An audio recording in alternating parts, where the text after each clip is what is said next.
before her. Pardon me, Seth's 3 children, Holly and Seth's 3 kids, go before her. On her way to southern Ohio, she gives birth to a child named Denver. However, when she gets to 124, which is right outside Cincinnati in southern Ohio, she feels free and she makes a statement, I could not love my children or anyone else until I was free. And this is very important because when the slave hunters come to capture her and her children and take them back into slavery, in defense of her children, she sets out to kill them and ends up killing, in this story, only one of them, who will take the name in the novel Beloved, because that is the name on the tombstone. And the reason it's only Beloved, because they did not have enough money to buy Dearly Beloved. So Beloved is this child that is killed. Sethe, however, is not charged with murder because the child was a slave, but she is charged with the destruction of property. This reality of enslavement, and Morrison brings it out brilliantly. The novel then is in many ways a study of how Sethe deals with what she has done, the moral consequences of what she has done. Now, let me just get to a couple of other characters that kind of explain other aspects of this novel. There's Baby Suggs, the matriarch of this community of escaped Africans. Baby Suggs had 8 children by 6 different men. Baby Suggs could not love any of her children because she never knew when they would be taken away from her. She only got close to Holly. All of the others had been taken away from her. But as we see the development of this character, Baby Suggs, what we also see is a woman, in spite of all that had happened to her, she could still love. And she not only loved her children, but she loved this whole community. And she would hold religious and spiritual services in this clearing outside of her house. And she would say to all of these formerly enslaved people, love your hands, love your arms, love your body, love who you are. It was a very interesting thing. It was obviously not a Christian service. It was a service of self-love.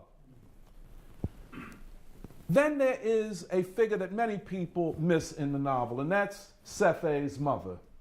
I don't know how many people are aware of Sethe's mother. I think that you can teach the novel starting with Sethe's mother. Sethe's mother is never named. She and this woman, Nan, who would nurse Sethe, because Nan had a hand and was injured some kind of way, and she couldn't work in the field, so she became a wet nurse. But Sethe's mother, Nan, came over on the same slave ship. Sethe's mother had, I think, 8 children. I forget some of the details often. But she only kept one of them, and that was Sethe. And she only kept Sethe because Sethe was by a black man. All of the others who were fathered by white men, she killed.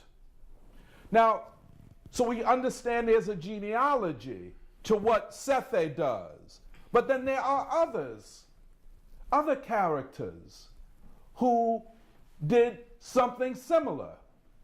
there's a woman named Ella, who, when all of these women near the end of the novel come to rescue Sethe.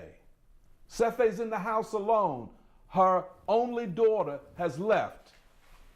At the beginning of the novel, her two sons, Bugler and Howard, they had left. They couldn't live in this house any longer. There was something going on. But Denver has gotten away. So she's alone in this house with Beloved, who, from my interpretation, is the manifestation of the great trauma of Sethe. I don't think Beloved is a ghost. I don't think she is anything other than a creation of Sethe's traumatized mind. Ella, who's one of these women who comes to rescue Sethe, she says, in a very modern type way, well, I don't feel sorry for Sethe. She has to take responsibility for what she did. Look at what happened to me. By the time I reached puberty, a man and his son took me and used me sexually. You see? So we have all gone through that. And why is she dramatizing her suffering? She should get over it. And then Ella lets out that she had killed one of her children by these white men. Okay? Morrison establishes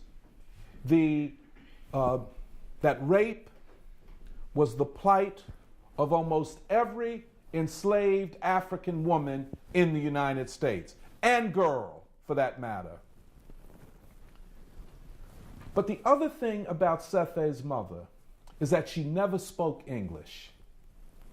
She still had African tribal markings. Sethe's mother tried to escape, and she was captured. And the slave owners, lynched her and then skinned her.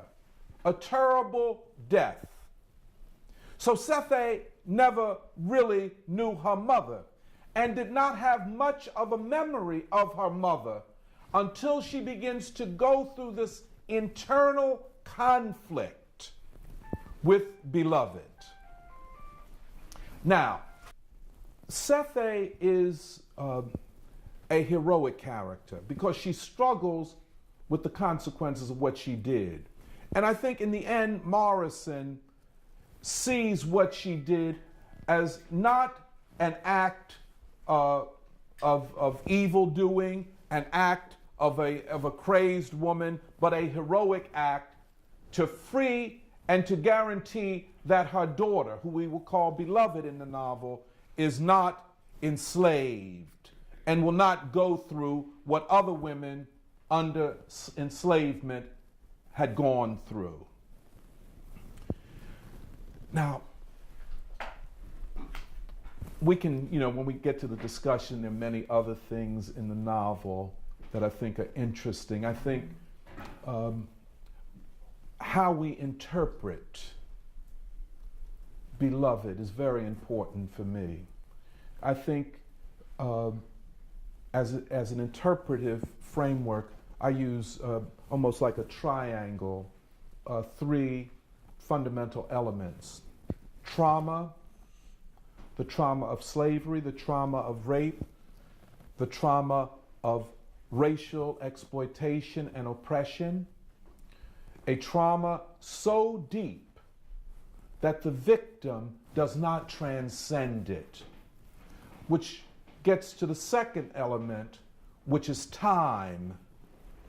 We are often told, or we tell ourselves, that, well, enslavement was in the past, that we have made tremendous progress, that why do we need to talk about that?